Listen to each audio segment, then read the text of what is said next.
The swearing in of President Donald Trump went off pretty much without a hitch. As predicted, the liberal media is often running a smear campaign that they would never even consider running on Obama.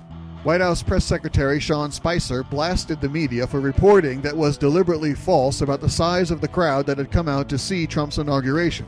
Another lie the press told is that Trump had a bust of Martin Luther King Jr. removed. Last week, Trump spanked CNN for running fake news.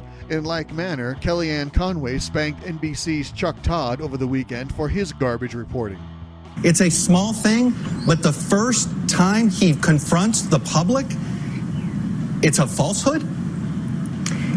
Chuck, I mean, if we're going to keep referring to our press secretary in those types of terms, I think that we're going to have to rethink our relationship here. And we allow the press in, and what happens almost immediately? A falsehood is told about removing the bust of Martin Luther King Jr. from the Oval Office. That's just flat out false. I'm really glad that NBC News and Chuck Todd all of a sudden are so thrilled to cover crowd control, because we were mocked daily for talking about the significance of our historic rallies. That you want them to hear that I'm not answering your questions, which I'm doing. You want them to hear that they can't trust our press secretary. I think that is a very dangerous statement to me. What was the motive to have this ridiculous litigation of crowd size? And now you're casting it, and your job is not to give your opinion, Chuck. Respectfully, your job is not to call things ridiculous that are said by our press secretary and our president. That's not your job. You're supposed to be a news person. Rather than discuss and report the facts, Chuck believes it's his job to report his biased opinion as fact.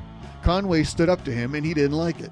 And never mind all of the great things Trump is planning and already doing, Chuck wants to talk about the crowd size.